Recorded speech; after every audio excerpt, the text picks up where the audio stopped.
Welcome back to the channel. So before we start, I would request you please subscribe to the channel if you haven't already. Now coming to today's topic. So today is a very interesting topic requested by most of you.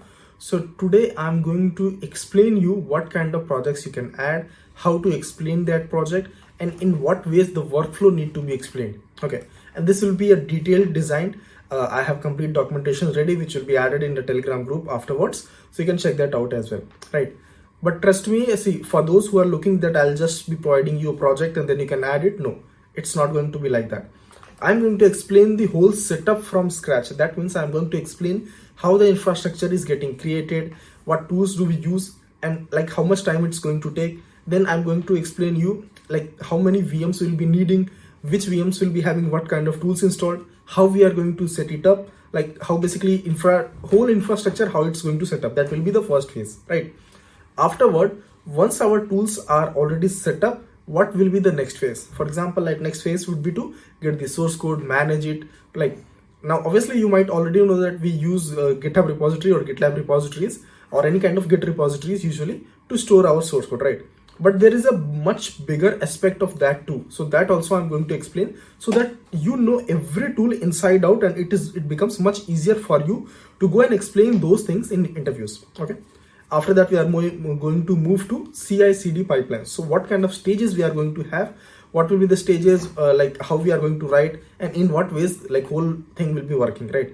After that, we are going to set up, like I'm going to explain you the monitoring part, how we are going to monitor the deployed application as well as the resources which we are utilizing for like creating and deploying the application, right?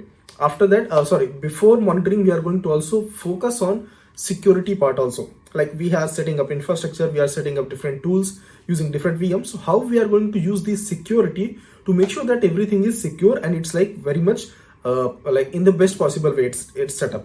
Okay, so all these things will be there. You know, there is a saying if I'm giving a fish to a hungry man, he will be happy for one day, right?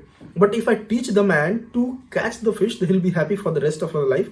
So what I am planning to do is like teach you about this whole DevOps thing, so that in future you can do everything by yourself. Even some scenario based questions comes, that also you'll be able to answer because you know the whole workflow.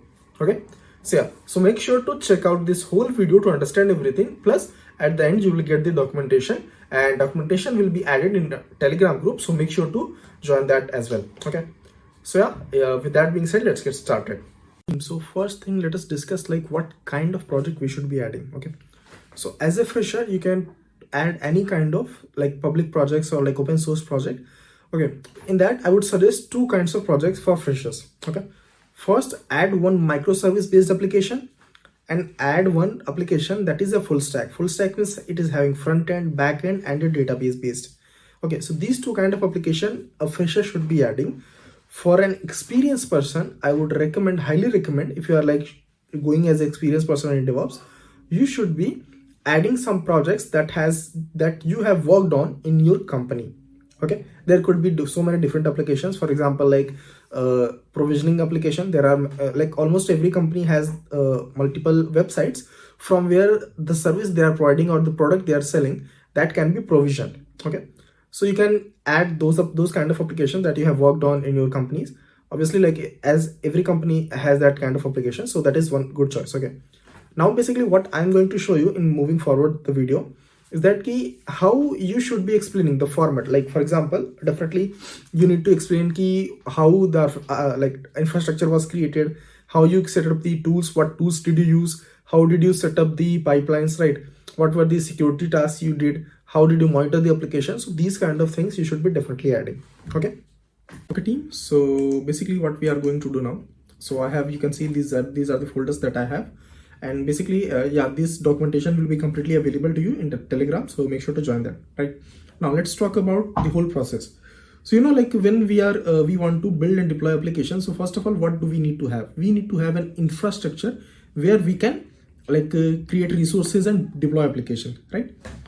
So when we talk about infrastructure, let me explain you what exactly and in what ways we are going to create it. Okay, so first thing, so what the best way to create infrastructure is using IAC, which is infrastructure as code, right? So I have created this document in two parts for infrastructure. First part will be the one where we are going to use Terraform for creating the infrastructure, and then we are going to use Ansible to configure the whole setup. Okay, let me explain you properly. So when we talk about like creating infrastructure, what we need to have, first of all, we need to have a network structure. Okay, because basically in companies, when you are going to work, so you need to make sure that everything is secure, right? And one of the best way to secure your whole infrastructure, deployment and everything is to do everything in an isolated environment. When I talk about isolated environment, that means we are going to create our network, separate network, a private network, which will be accessible only to the employees of the company or the clients, right? So first thing that we need to do is create a network infrastructure. So basically what we can do, we can use Terraform to create the network configuration.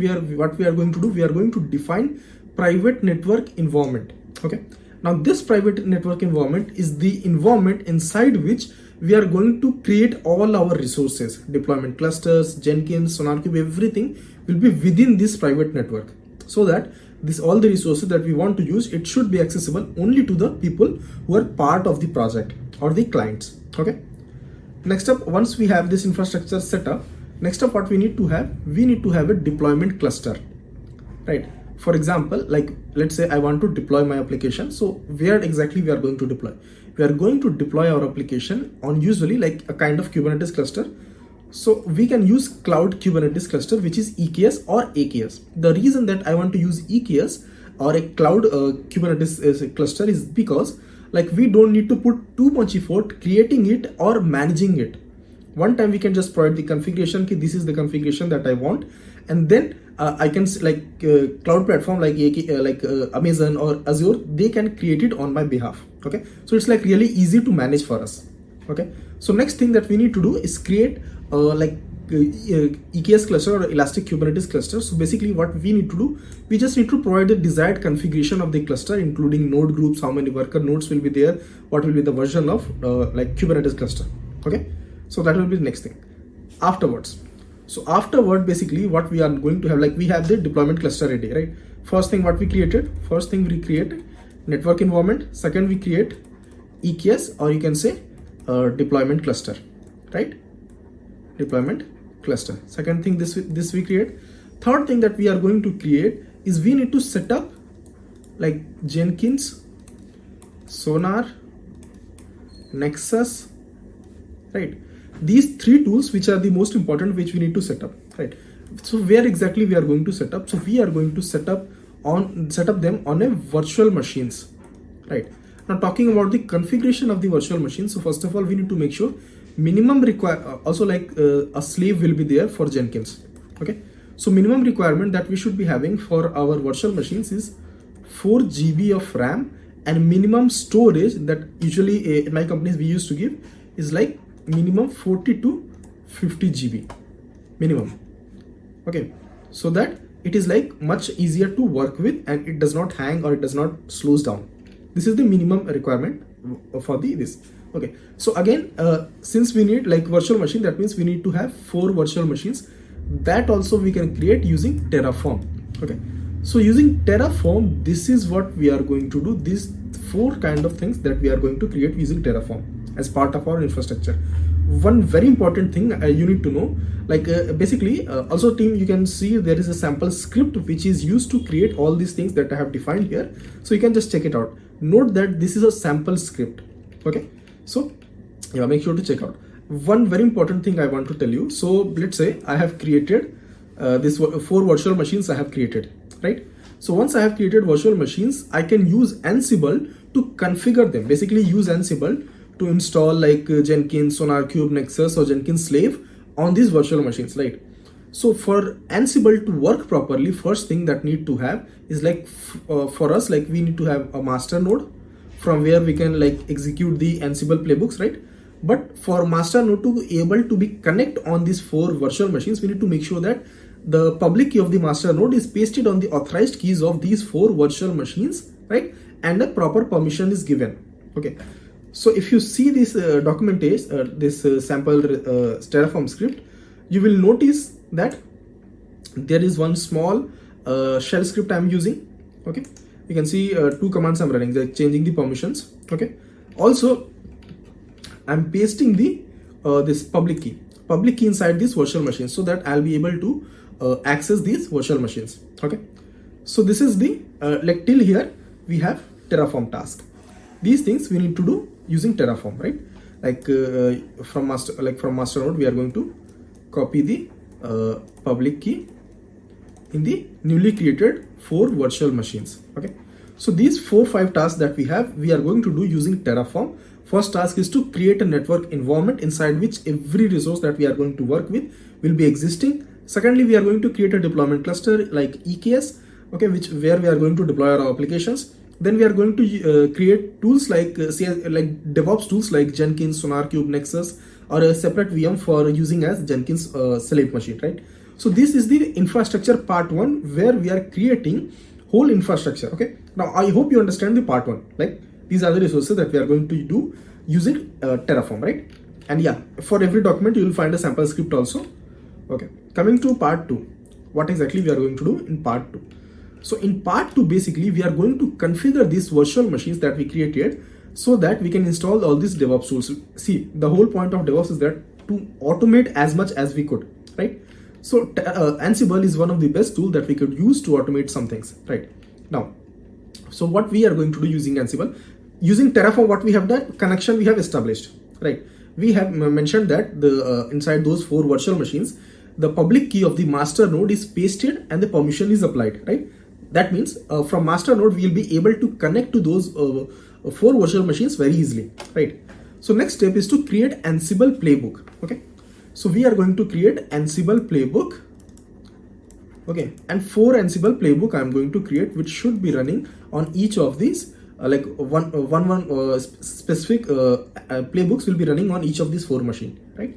So basically 4 kind of Ansible playbook. What kind of Ansible playbook we need to write? First playbook that is going to be is to install Jenkins. Okay, so inside this is going to be running on specific on the Jenkins VM, right? So all the steps that is needed for like us to install Jenkins and like set it up, we can execute this. This is, see, remember that this is a sample playbook. It's not it's like 100% it will work. This is just for reference, for understanding, okay, what kind of playbook we need to create. So first playbook that we are going to create is to install Jenkins on the, let's say, VM virtual machine 1, right? The second playbook that we are going to set up or write is to install Sonar on VM 2. Okay, third Ansible playbook that we are going to write is to install Nexus, and this will be on VM 3. Okay, fourth playbook that we need to write is to create to make sure that the 4th virtual machine that we have, it can be easily added as a Jenkins slave. Okay, now see team, the reason that I'm teaching this part is that when you are going for interviews, so they may ask you how everything was set up. So this is the flow that you need to explain. Most companies are going to follow this kind of workflow to set up infrastructure, to install tools, and then configure them, and then start with the CI/CD pipelines, right? So yeah, and as I say, these are some Ansible playbooks that can be easily used for reference. Okay, and this can be really useful when you are going for interviews in case they ask you to like explain some playbook. So you can use these sample playbooks. Okay, so now using Ansible we can do this. Okay, now see, you might be thinking why we are not using the manual way to configure these VMs. Why we are not doing that? So the reason that we are not doing that, in future, let's say we want to set up another infrastructure and install all these tools on separate VMs, so we can simply reuse the playbook, right? We don't need to manually do anything. We can simply reuse the playbook, and that is the reason that we are using Ansible playbook for setting up. Okay, so now what did we learn in infra part? What did we exactly do? So we did, first we set up network configuration. This we did using Terraform. Then we set up EKS inside the above network environment, that also Terraform. Then we created 4 virtual machines using Terraform, and we made sure that the public key of the master node, it is pasted in the authorized keys of these 4 VMs, right? and the permissions of like for 600 and 400, which is already written in the document. You can check it out. That also we did, right? So these tasks we did using our Terraform, right? This is the infra part 1. Second part for infrastructure that we did using Ansible was to install and configure tools like Jenkins, Sonar, then Nexus, then you can say, yeah, another virtual machine to be used as slave for Jenkins. Okay, so this is the infra part that we did. Okay, that is the first part. Now talking about second part, right? So second part, let me explain you what exactly we are going to do. So after our infra is set up, next step is to get the source code and do a source code management. Okay, now I'm sure like most of you already know what is source code management, like how we can push source code and everything, but you know, there is like much more things to it than just simply storing the code. Let me explain you what things. Okay, so first that when we talk about source code management, first of all, obviously we need to create a private Git repo. Okay, see, whatever things that I'm teaching you, that is with respect to the things that the way that it happens in companies.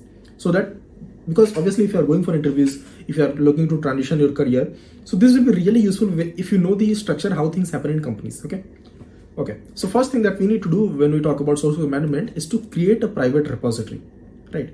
Now let's say we have set up the private repositories, but after that, you know, there could be multiple users in your project who will be using your project, you will be using your source code, right? So we cannot give all of them the admin permissions. So what we do, we set up different levels of permissions and roles, right? It can be like some people will be having direct access to commit something, some people won't be having like that, some people will be having maintainer access, some people will be having just read only access. So those kind of things we need to define. Okay, you can basically so many things. This is done, this permission and rules, this part is basically done to make sure that proper security is maintained. Okay, and not everyone is having access to do all kind of changes to master branch, because master branch is usually preferred to be used for deployment to production environment, right? So the second step after you have created the Git repository is to set up permissions and roles for two different people who are part of the project. Okay, next step. So next step that we are going to have is the general like push the source code.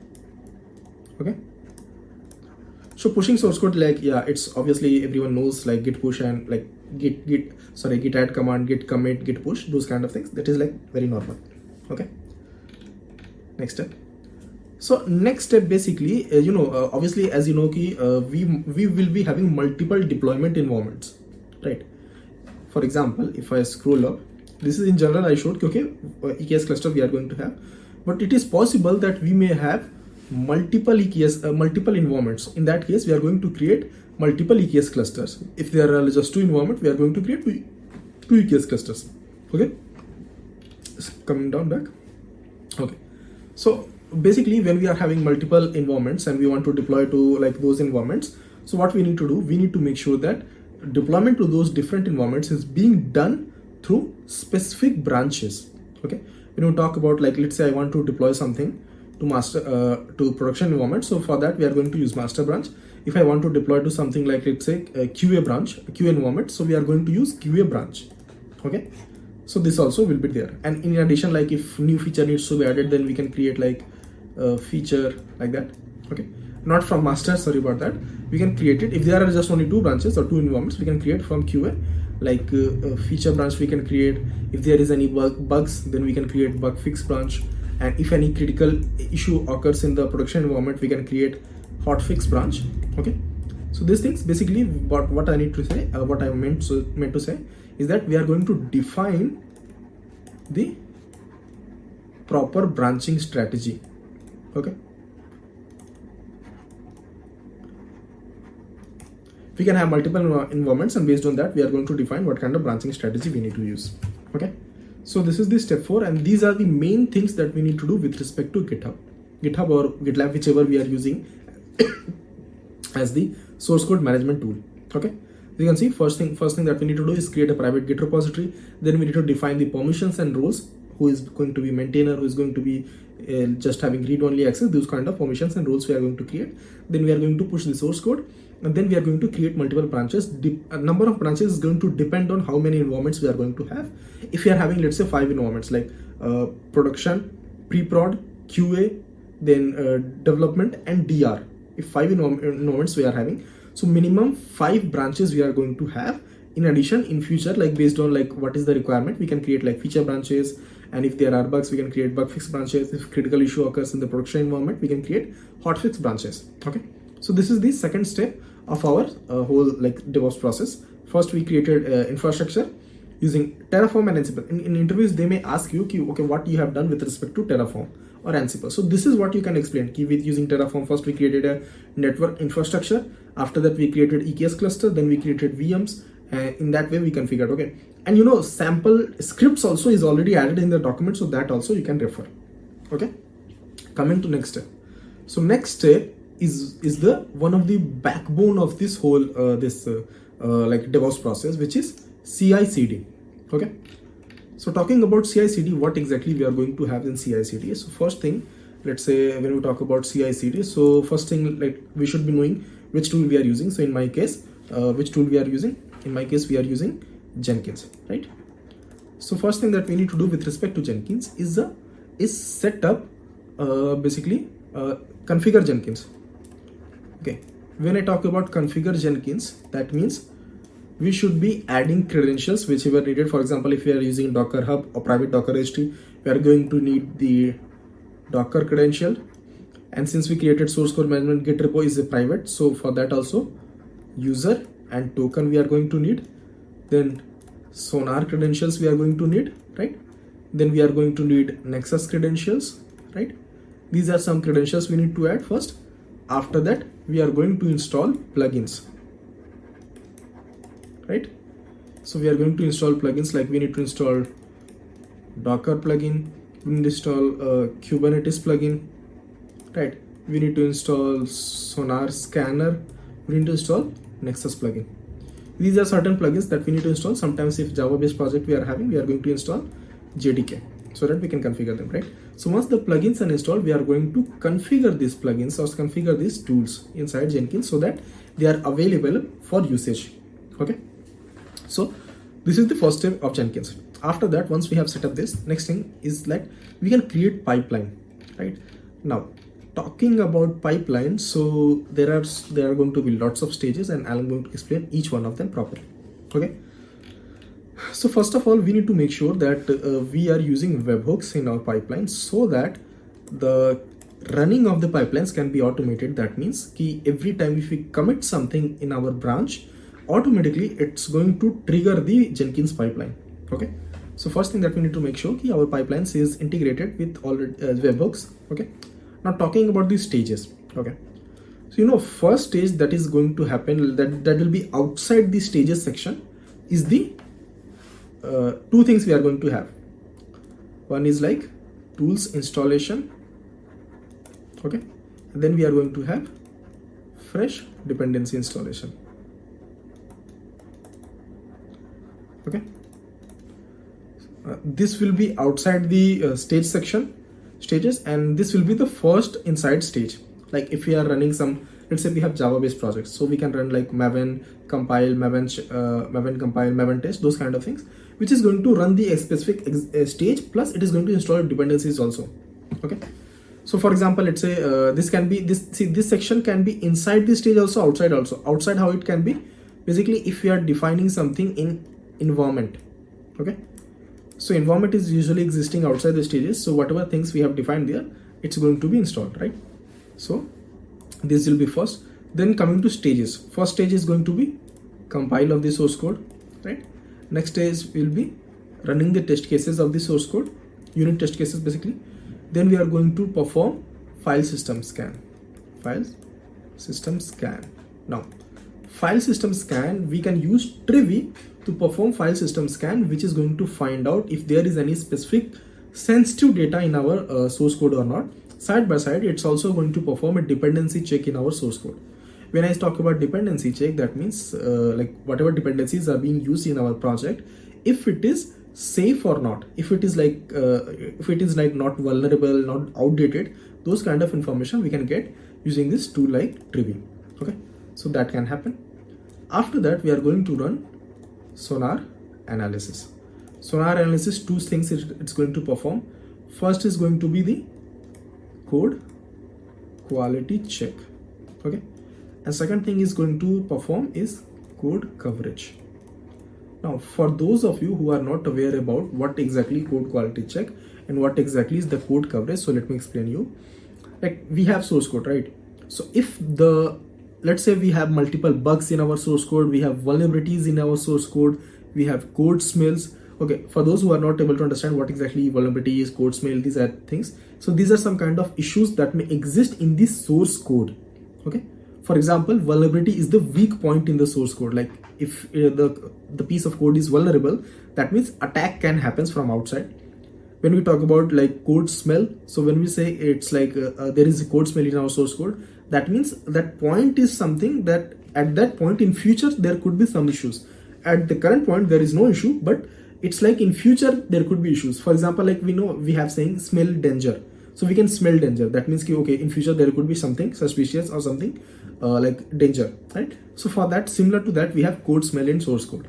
Okay, so SonarQube will be able to find these kind of issues using code quality check. So if those issues are very less, then we say code quality is good. If those issues are more, then we say code quality is not good. Then we have code coverage. So basically, code coverage means the percentage of code that is covered or that is tested by running the test cases. That percentage is known as code coverage, and the acceptable percentage that is good is considered 80%. Okay. So after SonarQube, what we are going to have, we are going to build the application. Build the application, that means when we say okay, build the application or package the application, that means we are going to get the executable format of the application, to get executable application. Okay, that we can also call as artifact. Now once we have this artifact, that is, let's say it is source code is like version 1. Okay, it is possible that we might be adding some new features, and if we build again, we again going to get an artifact or executable application, which will be obviously different version because it is having a new feature, right? So this is like if you are having multiple versions of the source code, multiple versions of the application, what we can do, we can manage these applications. What we can do, we can keep these artifacts inside another repository which is known as Nexus. Nexus is a repository for storing artifacts. So we can store like all these two artifacts, version 1, version 2. So if you want to deploy version 2, we can use this. If you want to deploy version 1, we can use this, right? So Nexus can be used at, and that will be the next stage. After that, we are going to perform Docker image build. Okay, we are going to build the Docker image. Once we have the Docker image built, then what we are going to do, we are going to tag it. You might be thinking why we need to tag the Docker image, because sometimes in order to identify okay, this specific Docker image is of version 1, second Docker image is of version 2, so tagging can be done. Basically, for example, let's say we have Docker image named as, let's say, 𝗏𝗏𝗃𝗏/Santa :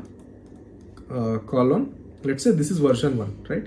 So we can change its name or basically through tagging. So we can change the name to 𝗏𝗏𝗃𝗏/Santa version 2. Now we can be like, it can be easily identified, okay, this is for version 1, this is for version 2.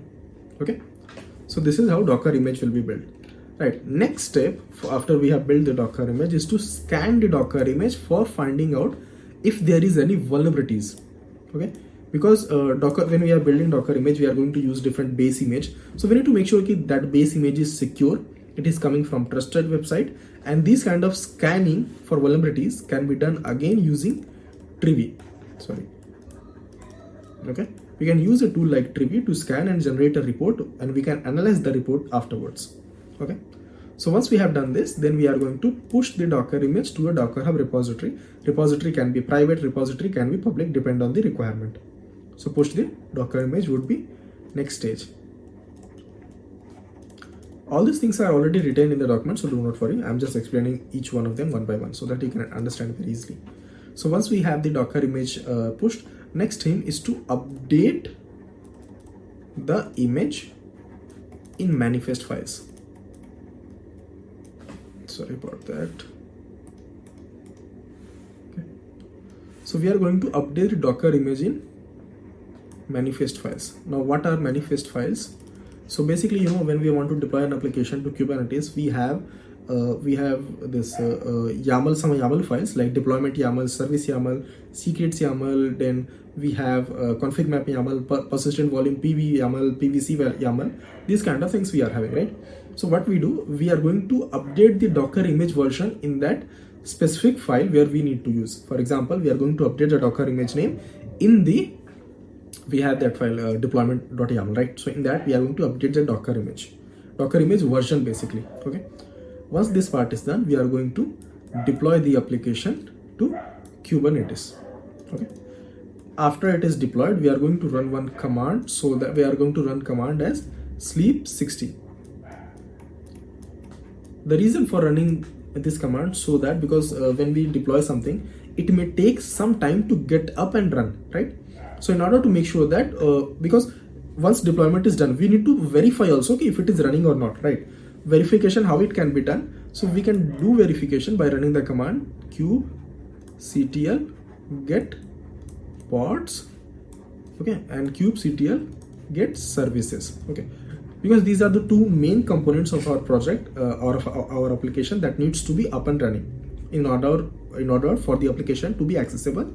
So it is possible that if you are having bigger application, this may take at least 1 minute to get up and run. So that's why we are going to, after we done the deployment using like kubectl through our CICD tool, we are going to run the command 𝗵𝗃𝗃, so that we are going to make Jenkins wait before running the next command. Okay, so that we can see, we can make sure that those application is up and running now, and then we can get the detailed information about pods and services. This will confirm okay, those applications are running fine, right? After that, we have a very important stage which is known as penetration testing. Now penetration testing, I'm sure most of you may not have seen or like used in the pipeline. So basically, when I was in company, we were using it in previous company. The main reason for using penetration testing is that it's going to find out the vulnerability points for our application. Like it's going to manually attack the application to find out which points in our application are vulnerable and which are which can be like used by attackers to attack our application or to like hack our application. So it is done for penetration testing. Penetration testing will be doing this, right? It is going to find out vulnerable points so that we can know and we can fix it. Okay. And finally, these are the stages will be there, and finally there will be post actions. So in post actions, first of all, what we need to do, we need to clean workspace. Okay. Also, sorry, before cleaning workspace, what we are going to do, we are going to send mail to people who are part of this. Basically, if a pipeline is success or failed, we need to receive a notification of the status. Okay, so that we can configure for sending mail. And after that, we are going to have clean workspace. Basically, we are going to delete the whatever things we created. We are going to delete it from local environment. Okay, because already we pushed everything. We pushed Docker image to Docker app repository. We have updated our Docker YAML manifest files, and we have the application artifact inside Nexus. So rest of the files we won't be needing it, so we'll be just delete it. Okay, so these are the stages. How many stages we are having? 1, 2, 3, 4, 5. Sorry, let's not count these two as stages. These are like tools installation and dependency installation, which we have defined. Compile 1, 2, 3, 4, 5, 6, 7, 8, 9, 10, 11, 12, sorry, 10, 11, 12, 13. Okay, so it's general, it's like 11, 13, somewhere it's like that. Okay, so this will be the stages, and yeah, I have created one sample pipeline which you can use if you want to if you want to use it in your interviews. Okay, coming to next. Okay, where is it? Yeah, so we have covered like CICD, we have covered infra, right? We have covered source code management. After that, we are going to cover security. Let's see what is it in security. Okay, So basically, you know, like when you are setting up EKS cluster, sorry about that, like security was supposed to be covered before, I just forgot that, sorry about that. So when we create EKS cluster, we set up Jenkins, SonarQube and Nexus. We need to make sure that those are secure. Okay, so from our side, what we can do, first of all, for EKS cluster, deployment cluster, what we can do, first of all, we need to make sure that it is running in a private network, right? First thing. Secondly, authentication, authorization. So not everyone should be having access, and if any deployment needs to be done, that should be done using RBAC, role based access control, and we should be using service accounts with specific permissions. That should be doing the deployment. After that, we are having secrets management. So like when we have application, it may have databases also, which needs to be connected through IP address of the database or and as well as the username and password. So those information should be securely stored inside secrets.yaml file, as well as URL of the database should be stored inside new file, which will be new YAML file, which will be config map. Okay, then we have monitoring and logging. So basically, once our EKS cluster is up and running, we can monitor the worker nodes as well, so that there is not load is not too much, or we can just check out the things. Just monitor is 24 hours, so that 24/7 basically, to make sure that everything is running fine. That will be for EKS cluster, right? Next we have Jenkins security. So Jenkins, obviously very good option is that you should do user management inside Jenkins, so that not different users are having different level of permissions within Jenkins. Okay, we have this option LDAP, which we were using in previous company, so that not people are having different level of access. Like we can basically, what we can do, let me explain you. So basically we can create groups. Okay, let's say if we have group 1, which is admin, we have group 2, let's say reader. Okay, so now admin will be having all the permissions. So whatever people I add in this admin group will be having complete permissions over Jenkins. They can do everything, run pipelines, create pipelines, delete pipelines. While reader people, they will be not having complete access, they'll be having just read only access.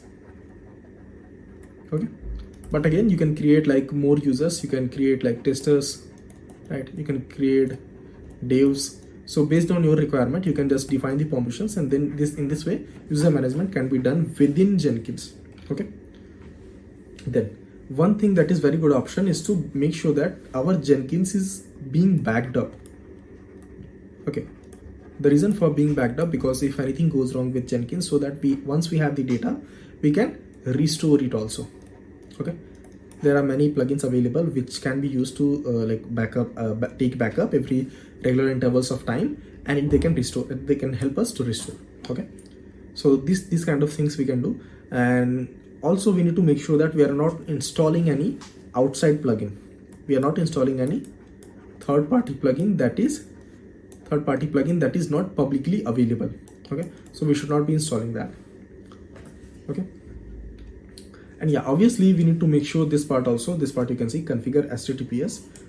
So HTTPS is kind of secure also. It has proper certificates, so it's kind of secure. So yeah, we should be using that as well. Okay, talking about SonarQube server. So again, SonarQube can also be integrated with LDAP, and using this we can define different groups. We can add people to different groups with different level of permissions. That part we can do. Okay, and yeah, you can see periodically we should be scanning SonarQube for vulnerabilities using security scanning tools. There are many tools available in market that can be used to scan tools like SonarQube or Jenkins even. So we should be on regular basis, we should be doing that. Then we have Nexus, right? Same thing, Nexus can also be integrated with LDAP, and inside Nexus also we can create groups, so that different level of permissions can be defined within groups. Okay, after that we have repository security, we have data protection, we have these kind of things also we can do, so that there is no data loss. When I talk about data loss, this is very interesting thing, let me explain you. So there is a specific feature in Nexus which is known as policies. Okay, so basically, let's say we are always pushing different artifacts to Nexus, and at some point the space is getting occupied too much. So in that way, in order to solve that issue, what we can do, we can create policies that if any artifact is older than 90 days, it should be removed automatically. because obviously if we have some artifact, we are not going to use an older artifact than 90 days, right? So we can create policies, and similar to that we can create multiple policies defining different kind of rules based on this artifact should be deleted or this artifact should not be deleted. These kind of things we can define. Okay, so this is the security section. Again, other than these things, we are having we do have another different security tools. Like one of the security tool which is very important, Prowler. So this security tool we can use to scan our cloud platform. For example, we can scan our whole AWS platform basically to find out issues. Okay, then we have 𝗃𝗲𝗃𝗀, already explained in that stage in pipeline, Jenkins pipeline. Okay, then we have OWASP ZAP. I'm not talking about OS dependency check, I'm talking about OS ZAP, which is used for penetration testing. Okay, other than that we have other tools like Docker Scout, right? Docker Scout, we have Docker. There are many other tools also which can be used for security purpose, so these things we can use, right? So coming to next thing. Okay team, so next up what we are going to have is the monitoring section. Okay, so as of now, like we have covered CICD, infra and source code management, okay, and security as well. So now let us understand the monitoring part, how exactly it's being done. Okay, so monitoring can be done in several different ways. For example, first part, so let's say we have deployed our application. Okay, we have deployed our application whose name is app1, or let's say we have deployed website also, so that also we can call like web1. Okay, then we have what other things that we can monitor is like worker node of our Kubernetes clusters. Okay, worker node we can monitor Jenkins, we can monitor Sonar, we can monitor Nexus, we can monitor GitLab also. Okay, now when we talk about monitoring, how exactly it's going to happen, so let me explain you. So let's say I want to monitor my worker node. Okay, so there will be like a worker node is there, so there will be some data source attached to it that is going to fetch data from it. Okay, data like how much is resources being utilized, what kind of things is going on, how much like CPU is being used, those kind of information we can get from using data source. Okay, similarly for Jenkins on RQ, what we can do, we can create let's say Jenkins is running in the form of pod inside Kubernetes. Okay, all these applications. Okay, even GitLab also we can set it up like self-hosted on our own. So let's say these are running at this pod. So what we are going to do, we are going to create another pod which we are going to call as metrics pod. Okay, for all these components we are going to create another pod inside Kubernetes. Okay, now what exactly these metrics are going to do for these components, they are going to get information or some sort of data. Okay, different sort of data. You might be thinking, okay, we have data sources like Victoria metrics, right? We have Prometheus, so why we are not using that? There is one of the main difference between these metrics pod and these are that key. First of all, it's going to be running continuously, while these are like time series data. These are going to get details or data at regular intervals of time. Okay, so let's say first of all you should understand the flow, how it's going to happen. So let's say let's say we want to monitor our website. Okay, so the data of the website will be transferred to a data source component. Example like Prometheus, or you could use Victoria metrics also. Okay, now once the data is collected from here, so it will be the thing is data is present. Okay, usage, how much traffic was coming on the website, everything is present inside the data collected, but it's not very human friendly format. So we can, if we want to analyze the report, we cannot see it properly. So in order to see the results or see the data in a human friendly format so that we can utilize it later, we transfer that report that is got collected from here to Grafana. Okay, and Grafana provides the feature of creating dashboards in which it can represent the data collected by data sources like Prometheus or Victoria metrics. Now the dashboard created by this Grafana, which will be more user friendly or human friendly format. So now we can do the analysis using that data. Okay, or the report we can check out how much traffic is coming, like how much traffic is coming on the website, right? So those kind of information we can see. Okay, coming to next, so this is like the monitoring part of application that we have deployed, right? But let's say we have Jenkins, SonarQube, all those things. So using same method, what we can do basically, let's say in Jenkins, what we can find information, we can find how many, like how many pipelines are there, right? How many plugins are installed in Jenkins, right? How when was the last pipeline run, also who ran it. This kind of information we can get using Grafana Prometheus or Grafana Victoria Matrix. For SonarQube, what we can get, so SonarQube we can get how many projects are there and when was the last analysis done. Okay, so you can see these are like very useful information or the report from these tools that we can use. Similarly, for Nexus, what we can see, how many repo are there, right? How many users are there? This kind of information. Similar to that, if we are keeping GitLab on our self-hosted, like it's an isolated GitLab environment. So here also what we can get how many like repos are there, right? Users are there, right? And after that, we can also see ki, when was the last commit done. Okay, so this is like very useful. This also we can see. Coming to next part for monitoring. So monitoring can be done for worker node also. When we talk about worker node, that is the nodes that is working as a slave attached to master Kubernetes server. Okay, so what exactly we can see? For example, if I open this document, first we are going to select the let's like follow the steps to install Grafana. We can monitor deploy application that I just showed you, right? We can set up alerts also. When I say alerts, that means ki, let's say ki I am monitoring a worker node. Okay, so usage on the worker node, usage of the memory as well as storage, if usage of those things is like highly increased or like let's say ki 99% fold. Okay, so in that case, immediately through Grafana we will be receiving alert mail notification we can receive. So based on that, we will understand okay, this worker node, either we need to add new worker node or we need to do a certain sort of cleanup. Okay, so that we can do using setting up alerts. Okay, talking about like monitoring worker node, right? So in worker node, what we can see CPU usage, memory usage, disk input output, network traffic. These kind of information we can collect through this worker node, right? We can get CPU usage, even like storage, how much is filled, that also we can get.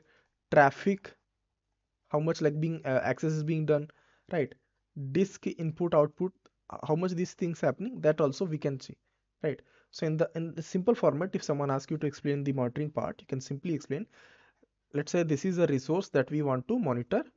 So the information of this like resource we can collect using data sources. Okay, data sources, basically we can get the information in the data sources, and the data that we collected will be forwarded to Grafana, and Grafana will present to us in a proper user friendly format. Okay, and that is like much user friendly format, so it's much easier to do analysis on this.